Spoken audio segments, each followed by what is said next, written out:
GM. GM.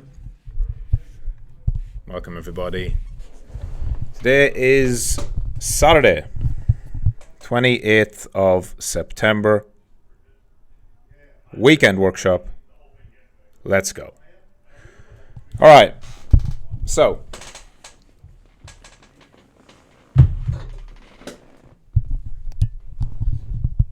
why not Weekend Warrior song? I did forget. Yes. I selected the wrong one. So anyway, GM. I will put the Weekend Warrior music on at the end. All right? Let's do that. How about that? How about that for a compromise? I'll switch it over. I think it's playing now, isn't it? There we go. Now it's playing a little bit, but I'll leave it there, and then at the end we will put it on. All right, so how are we all? Good?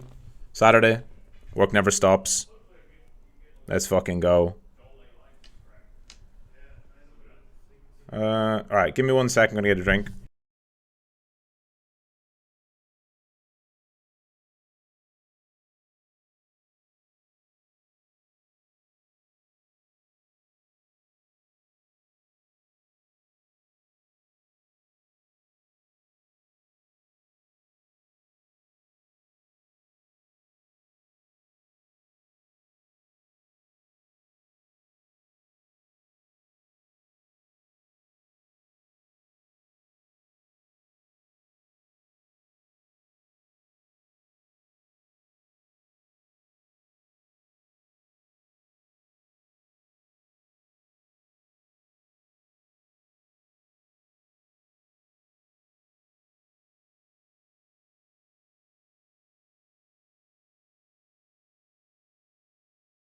Okay, let's fucking go. Let's go. Today we are going to cover data analysis. That will include open interest, delta, CVD as you may know it, but it's not the same thing. Delta and CVD are slightly different. Funding rates, very briefly, I'm sure you'll have a laugh at that, and liquidations. And also differentiating between liquidations and liquidation maps, which you're definitely going to enjoy, or maybe not, depending on your view of them.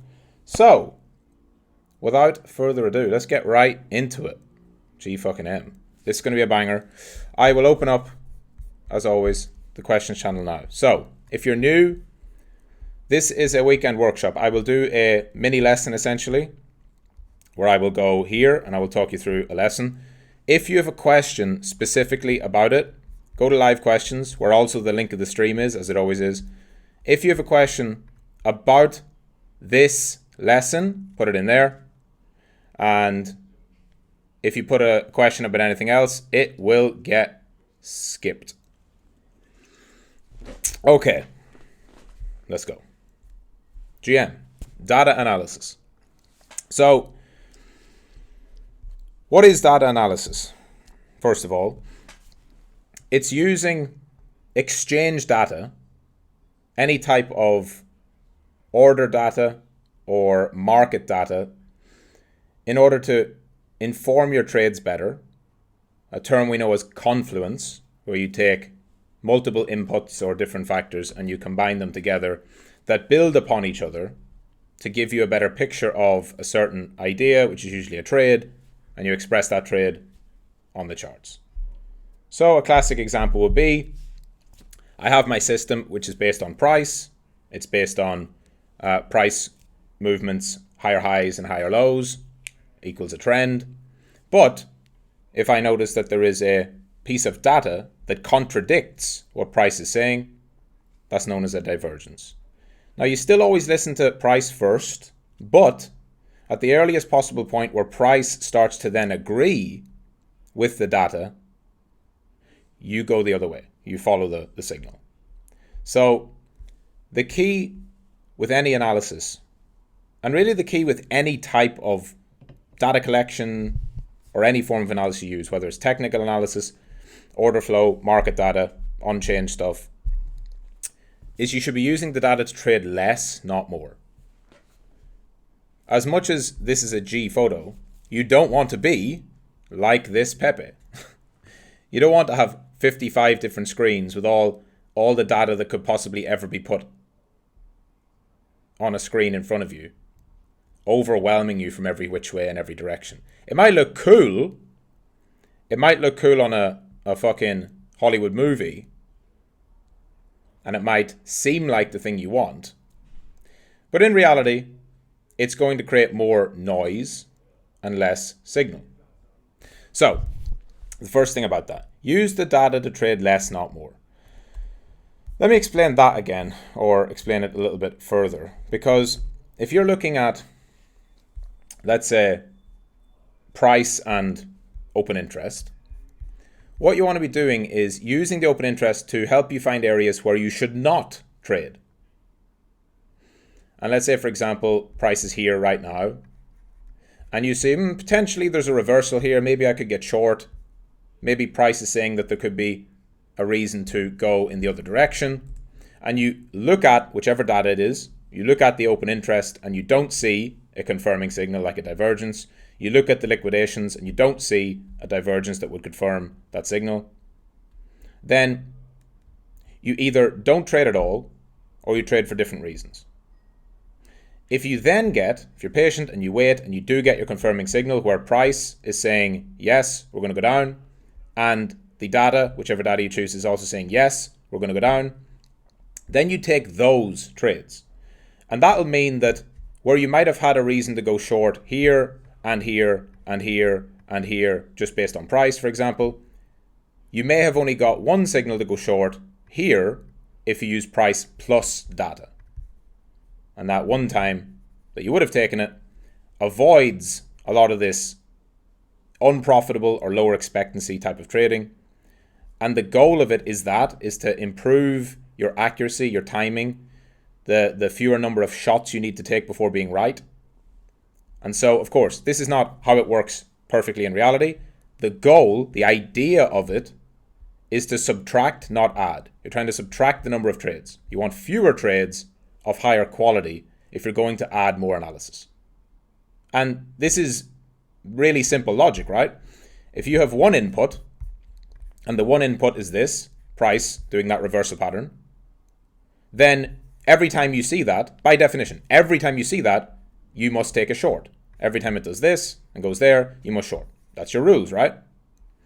If you add in, and you go and test, and you add in this same thing, plus open interest, which I'll mark over here. Open interest also needs to have had a divergence before then,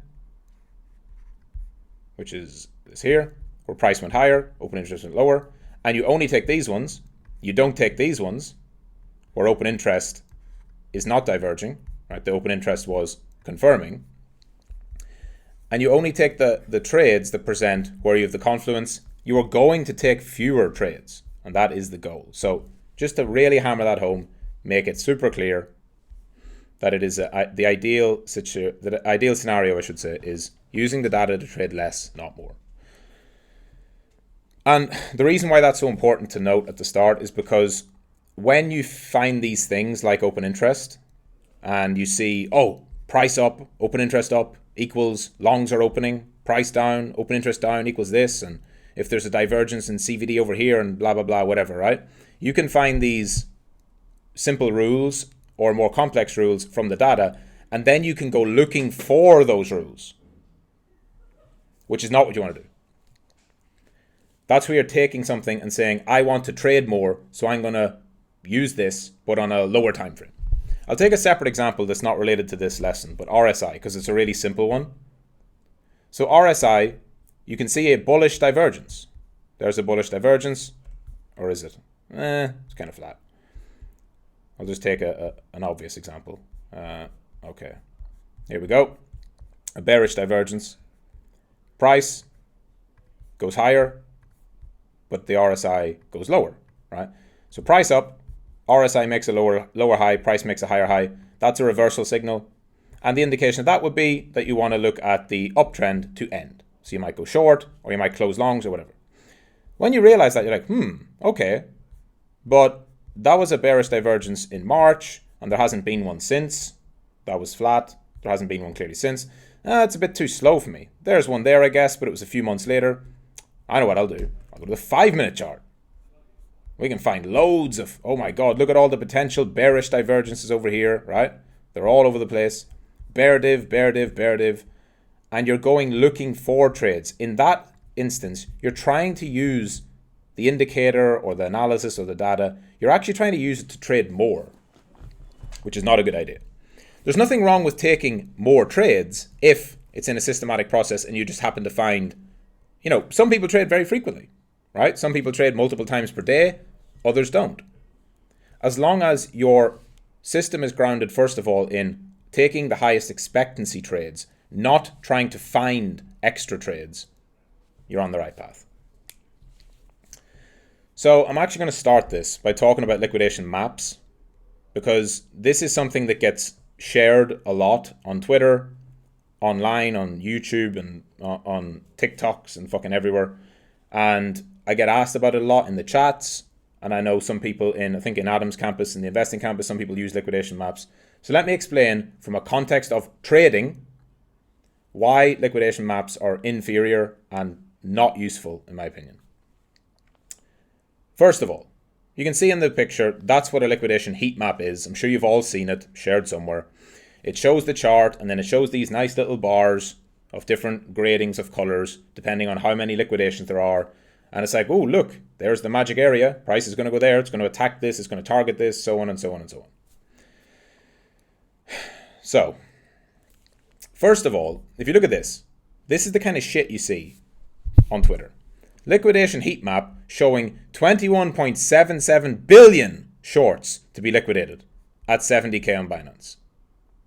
A very quick fact check would show you that the total open interest on Binance is 7 billion. That's the total. Every position at every area is 7 billion. So no, if it goes to 70k, it is not going to liquidate 21.77 billion shorts. There aren't 21.77 billion positions in the market. So right away, you should realize that that's also, that's not even, normally, if something like that came up, I would say, no, that's just the person, right? That's just the guy. This guy doesn't know what he's doing. Why would you take financial advice from somebody called Marty Party Music, right? You failed the IQ test there, first of all, if you're listening to him anyway. Just take his name, right? Some stuff's simple assumptions we can make. But it's actually not that.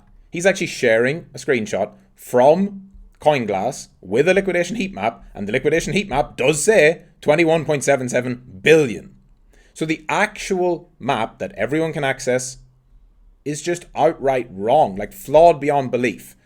Now, there are other heat maps, and this is the trap you can fall into. There are other heat maps that say whatever. I think there's a Descend Trader, and there's Kingfisher, and these other ones. And they'll say, people will say, yeah, of course, don't use the CoinGlass one. Oh, CoinGlass one, that's just this free thing available online. You have to use the Kingfisher one. It's proprietary data. It's this special way of calculating. No, it's not.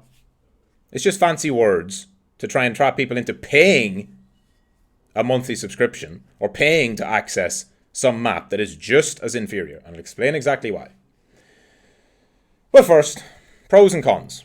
The pros of liquidation heat maps are they are extremely useful for social media. Lots of nice, bright, bold colors. They have great engagement. They tell people what they want to hear. Oh, look, liquidation's here. It's going here.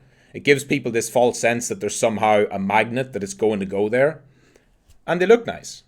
Great. So if that's what is a priority for you as a trader, use them.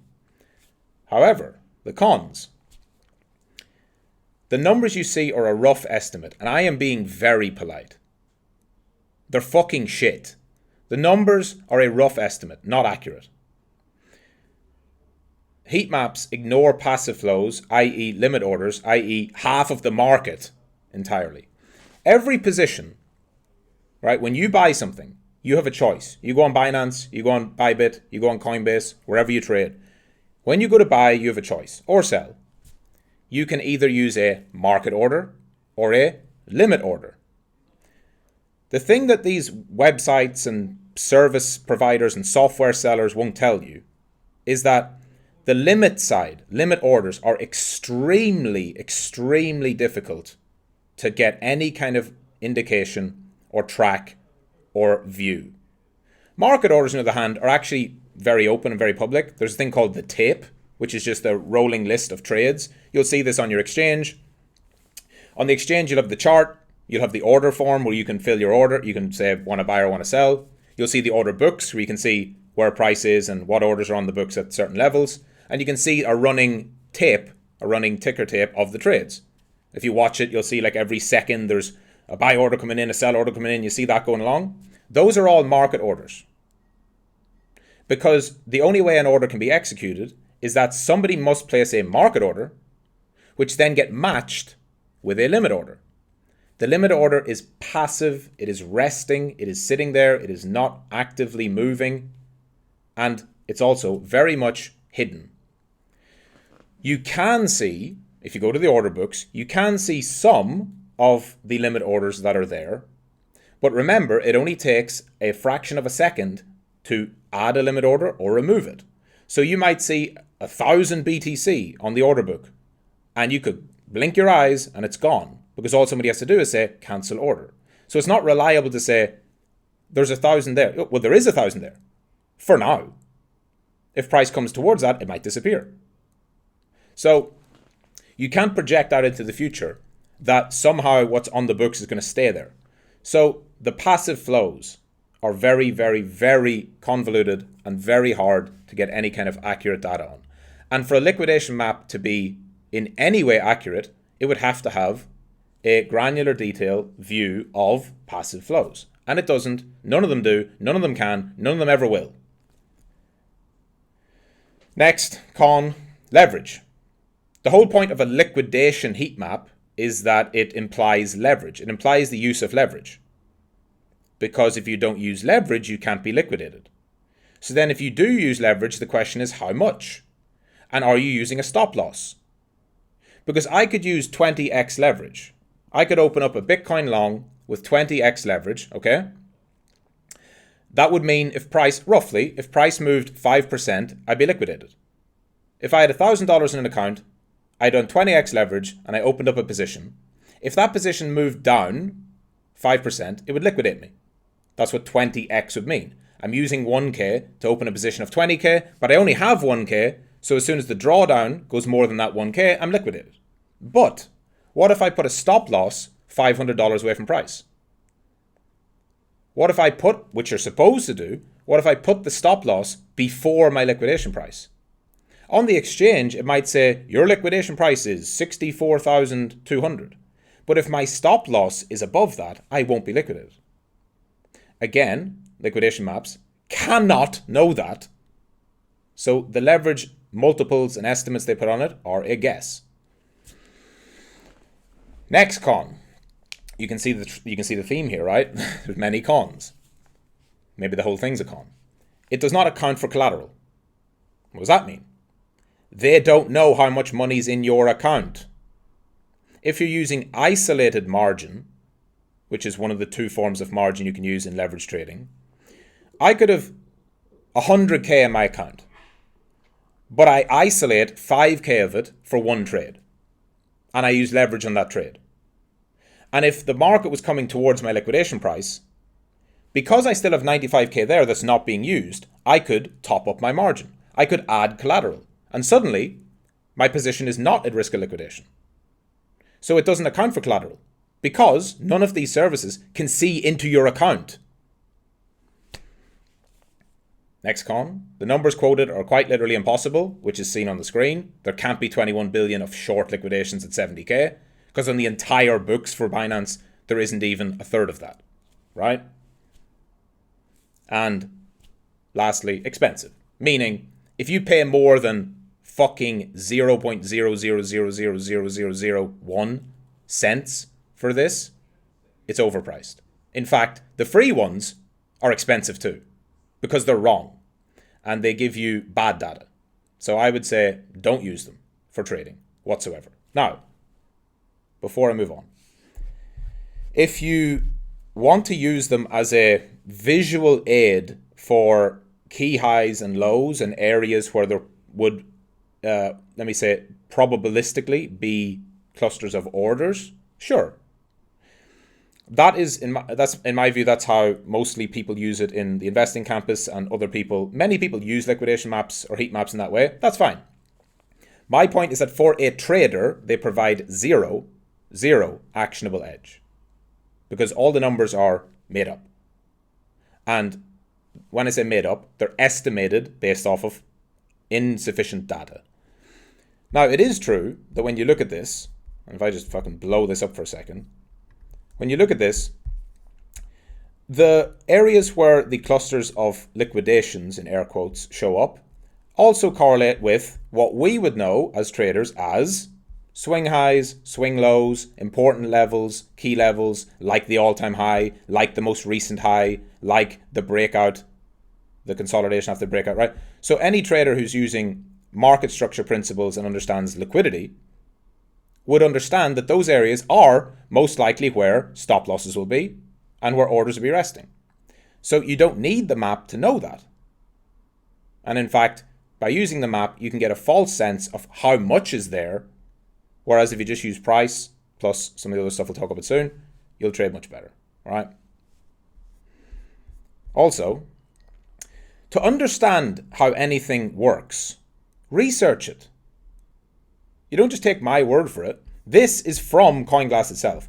Any provider of any data will also have an explanation of how it works. So they explain how it works. And it's just a bunch of word salad ChatGPT nonsense. You read all this, and your IQ drops 20 points, and then you get to the important part of how it's actually calculated. And the liquidation heat map calculates the liquidation levels based on market data and different leverage amounts. That means fucking nothing. Market data, vague. Which market data? How exactly? What do you do? And different leverage amounts. What do you mean? This is designed for people who don't understand what leverage is. Leverage is not a binary thing. If somebody uses 50x leverage, but their stop loss is before their liquidation price, they're not using 50x leverage like an ape. If somebody opens up a position and puts their entire portfolio on with 10x leverage and has no stop loss, yes, they're an idiot and they can get liquidated. But whether it's the smart trader who uses it correctly for capital efficiency, or whether it's the dumb trader who uses it for gambling, CoinGlass doesn't know this, Kingfisher doesn't know this, Decent Trader doesn't know this. None of these providers know the intent of the human being behind the account. So when you run it through the most simple logic filter, it falls flat right away. How could they know what you're intending to do with your position? They can't see your stop loss. They can't see your liquidation price. The only thing they can see is this, which is how most of them are calculated. Number one, increases and decreases in open interest with a multiplier. That's basically how they're all formatted. And then they assume leverage based on either just numbers or sometimes exchange reserves. So the more sophisticated ones who will try and tell you, no, CoinGlass is inferior. We use exchange reserves and then we use a multiplier effect to find